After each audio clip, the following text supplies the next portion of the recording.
Good day mga ka-DIY, Mac Garage again, and today papakita ko sa inyo kung paano magpalit ng uh, oil seal dito sa may cambio ng Chevy Aveo.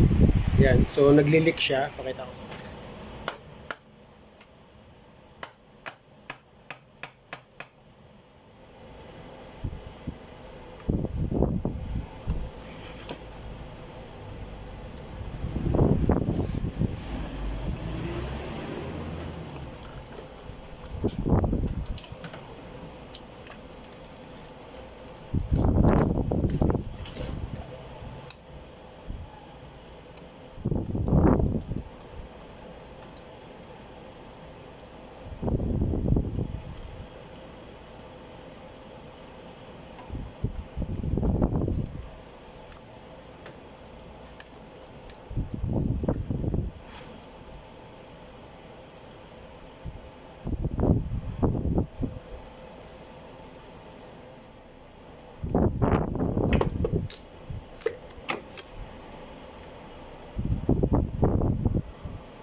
So ito guys yung natanggal na natin. So ang gagawin lang natin is tatanggalin natin tong lock nito. Yan, and then mahatak na natin tong buong rod na to. Ito yung nakadikit doon sa may cambio natin. And then papalitan natin tong oil seal na to. So hindi dito yung oil seal.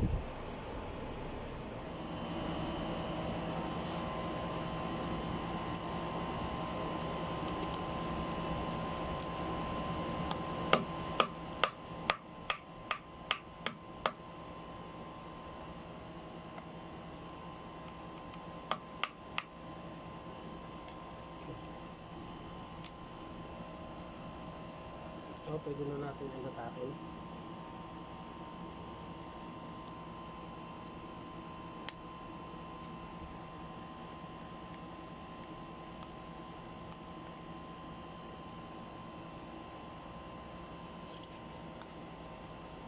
Teka bro. Ano bro? Kaya pa? Oh, ay tubig bro. Yan ang tubig na eh. Kanina yan bro? Kasi ibang sa ganun po kagabi pa rin.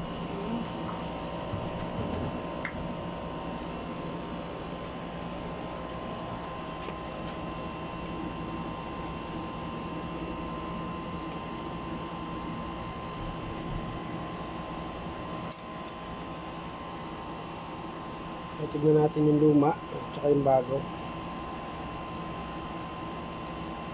So yan. Parehas naman, super siya. So yan, lilinisin lang natin.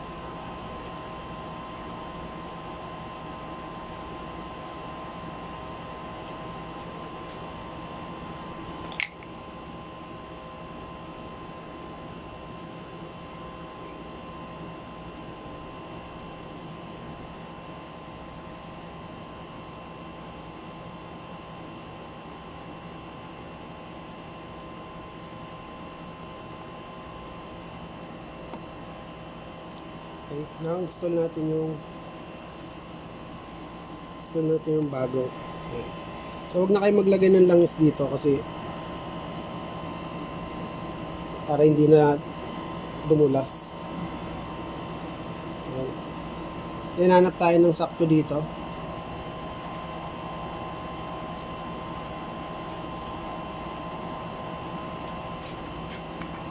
Yan. So yung sumakto sa kanya the 17 mm.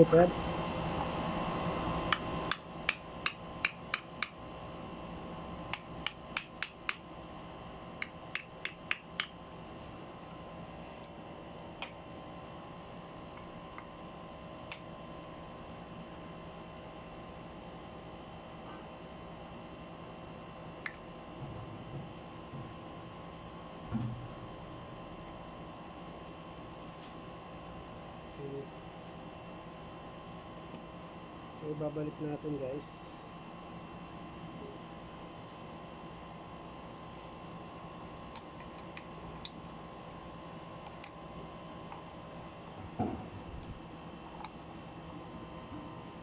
Pasok na natin yan ng ganyan. Yan.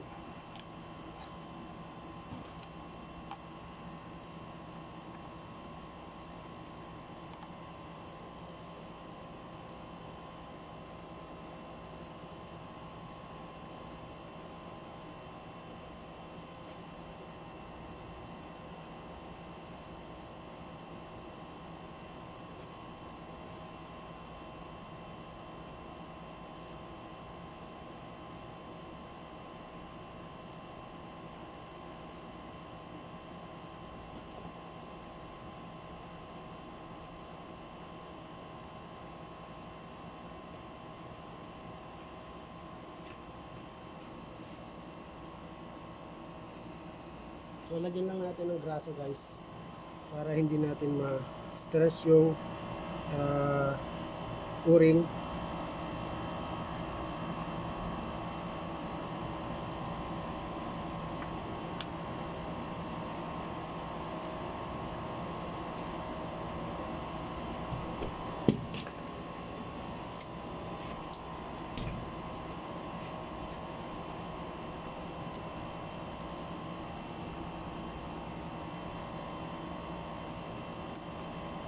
Ayan.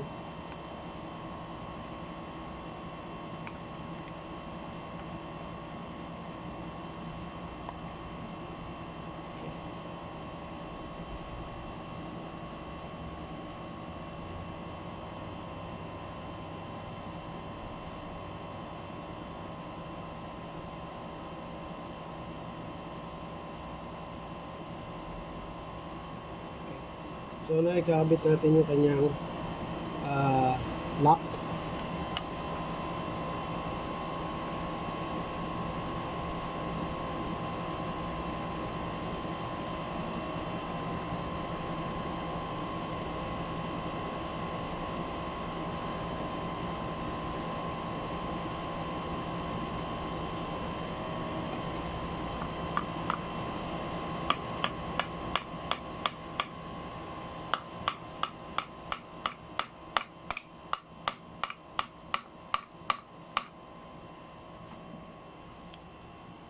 So yun guys, nakalak na siya.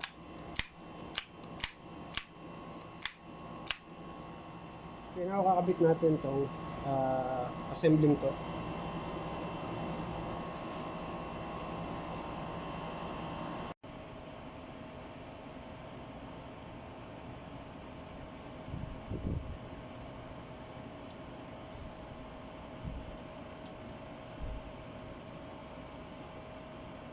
So kung napapansin nyo guys, di ko siya nilinis pa kasi mamaya ko siya bubugan ng spray. So kabit din natin yung kanyang gasket.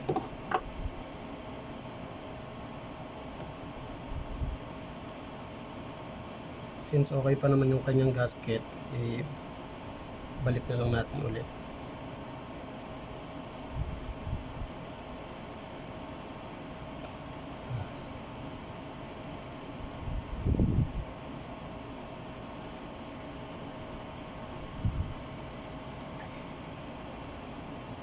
So kung nakikita nyo tong titing to, titi.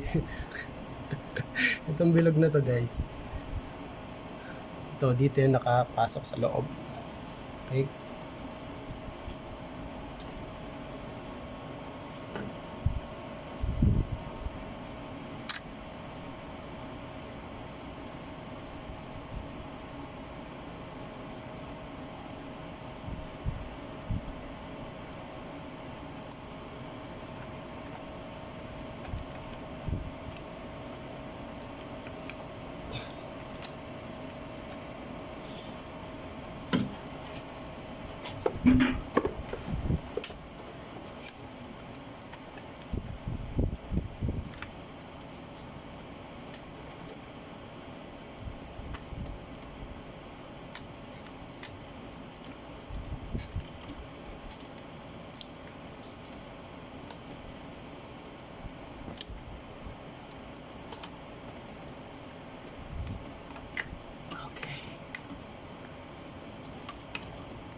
Ang hirap kapain. Ito yung pinakamahirap guys, yung kakapain mo siya.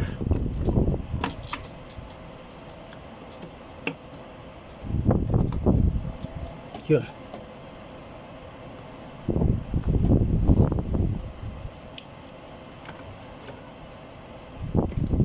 So yan, pumasok na.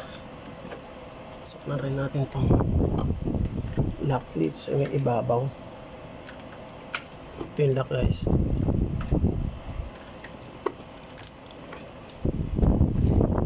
Dito yan nakalock.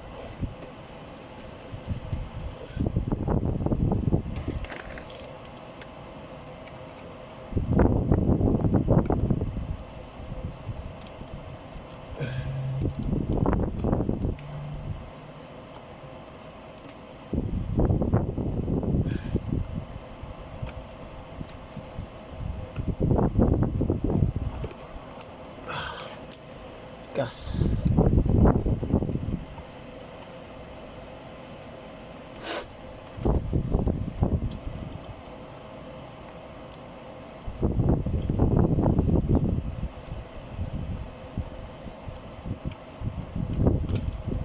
Yeah.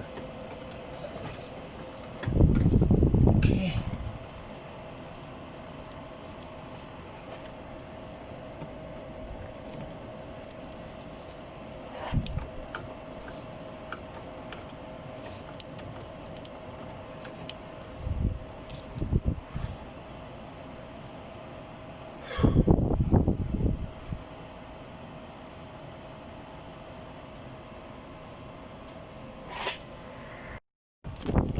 So, yan guys, pagkatapos nyo itong mailagay, check nyo muna yung cambio kung pumpasok sa lahat bago nyo ikabit yung mga tornilyo.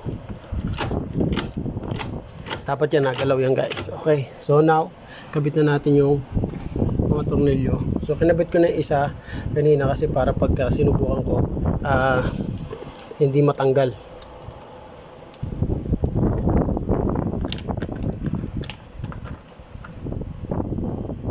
So bali apat guys yung tornilyo nito.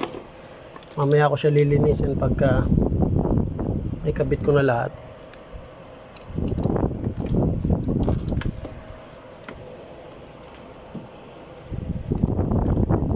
Okay. So now tight natin lahat. Kasi muna natin siya ng hand tight.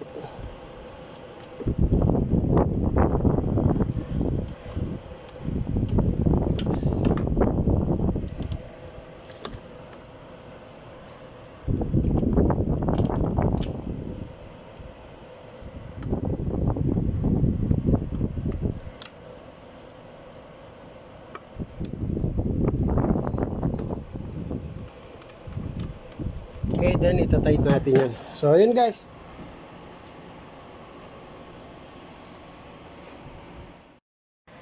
So, yun guys, natapos na natin yung pagkabit ng oil seal dito sa may cambio sa gearbox ng Chevy Aveo. So, medyo mainit dito and humidity malakas. So, yan, hanggang dito na lang guys, and kakabit ko pa, marami pa akong kakabit dito. So, hanggang dito na lang. We'll see you again with my next video. Bye for now.